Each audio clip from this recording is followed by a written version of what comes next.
nhớ rong sông chia nữa nó nói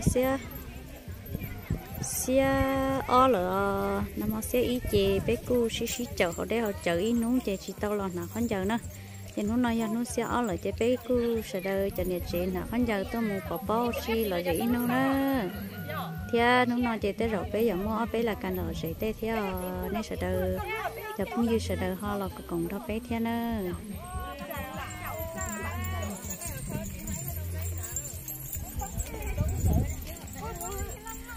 nó chỉ từ lâu từ đầu cũ về mua cái rong xe là gì luôn chân xí xin nữa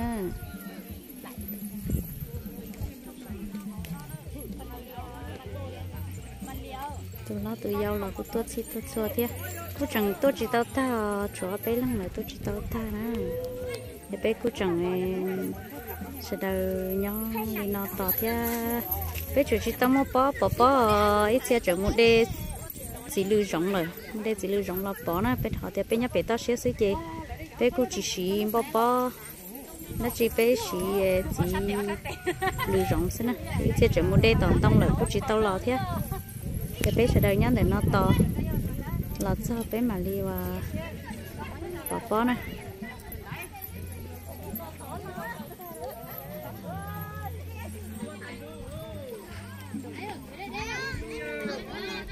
ít bé bé chụp cái này bé xí sẵn để bỏ lúc tận nó nè thì bé cô yêu xí sẵn đầu tu lu thì nó ta chỉ mà chế bé sẽ ô vào lại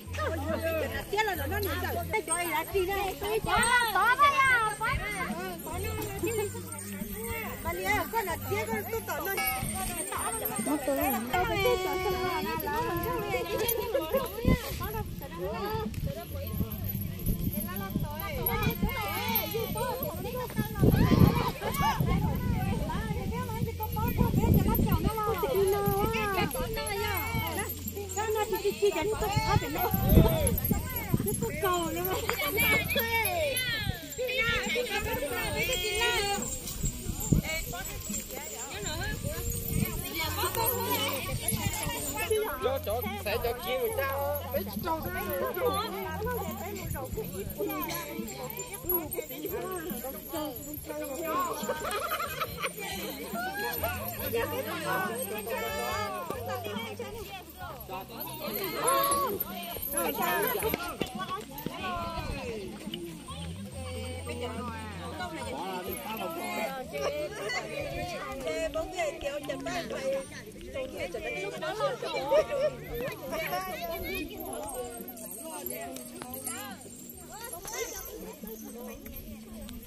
Saya kalau nyandar apa em?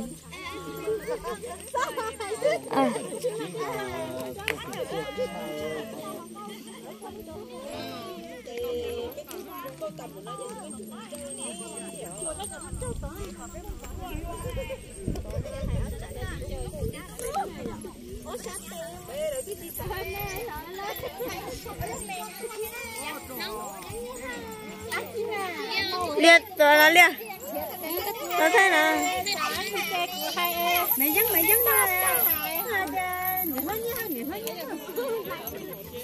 mày giá già của mày biết cho nó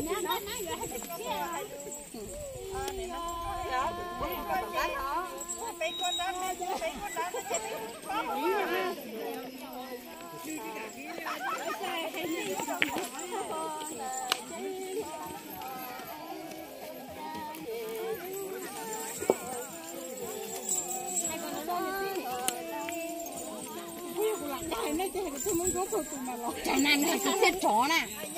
Ai cũng chỉ bó hả hả chín chỉ bó cái gì hoa cũng được nào xếp chó.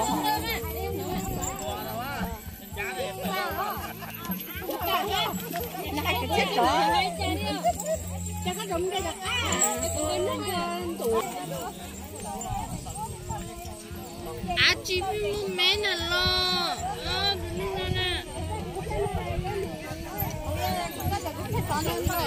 Gì à? Có thể tốt đó hả?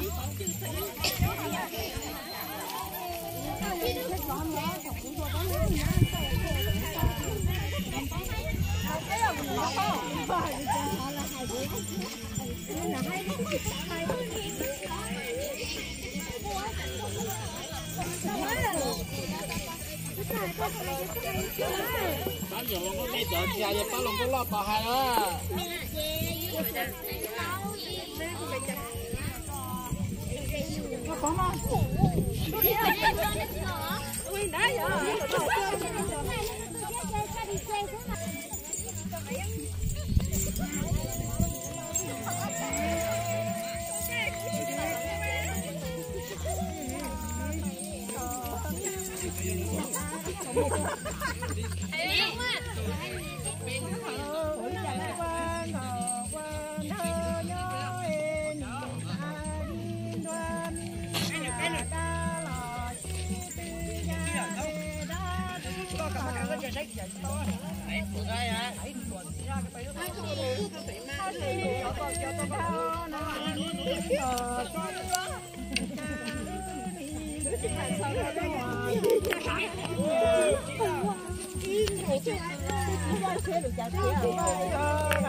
Ôi dơ, mày luôn rồi, con luôn rồi.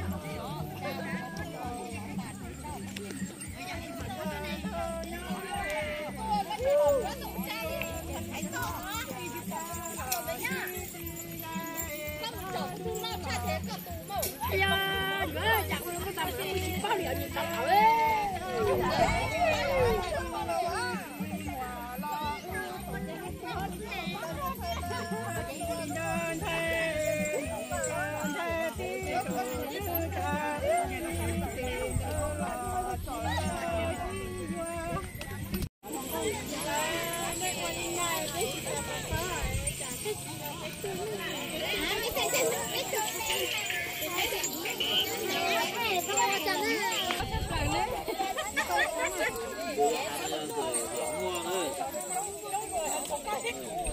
nên giờ mua hay cho cái xe đó bé sẽ làm không nè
xin đã thua tan thôi nhà ta mình để lia nhà chỉ sẽ lo nhà đi tu cho nhà mai tao có mi xin nhà tặng cho nhà nhớ to cái chỉ lâu nó chỉ lâu na lo chỉ ha tu chỉ mùa nhà mai nhà ta cũng về nhà chỉ sẽ lo đi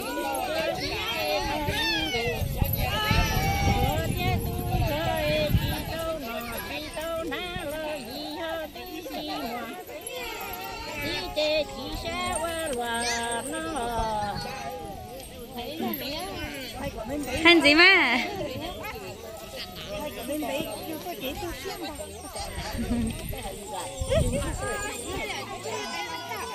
sao cho chị hành tử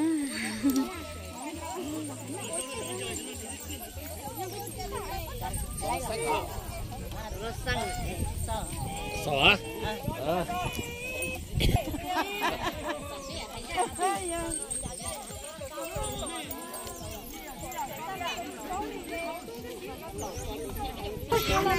Thế nó có thể cũng thế chỉ lấy củ chuối nè, lấy củ chuối.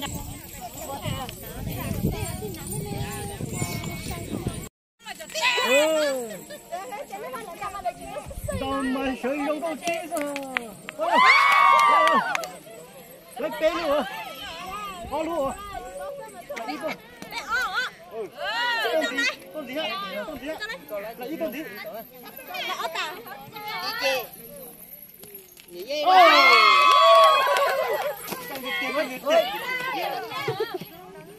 Mấy chú có thế non phía đầu cú đút tớ ta liệu.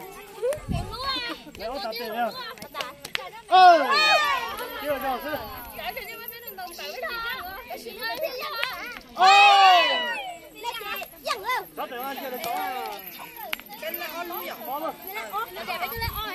ở tao ở vậy không ở tao Kiếm bắt lại ý à?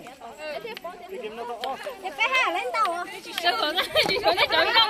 ở tao ở xa ở tao ở xa ở tao ở nè Kiếm bắt lại là ý. Tao biết đó là y chỉ nói. Đồ lên chưa? Ôi trời ơi. Đâu kia là tờ sắc á.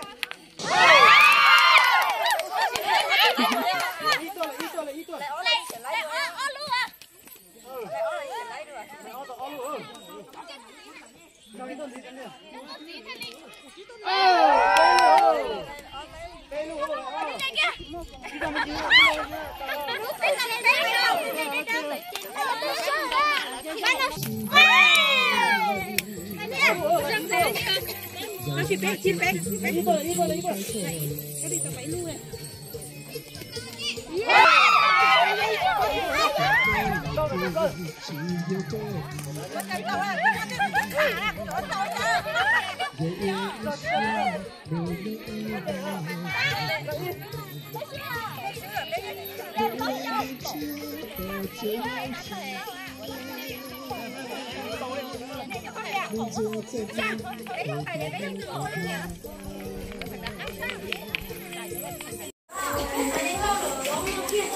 bé bò có sầu chè bé phu xí sâu là nó ít luôn mà kia đơn từ nhà gửi chị nó nè nếu sẽ đâu là còn bé nó một chứ nè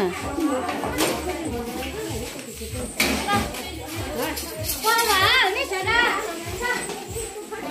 nó trả này chứ nó về chạy á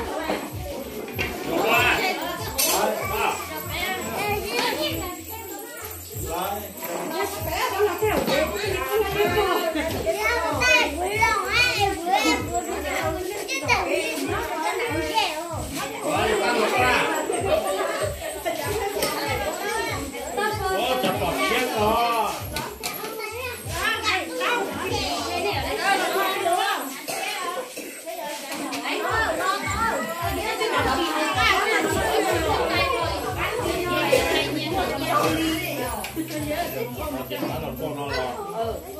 hấp dẫn.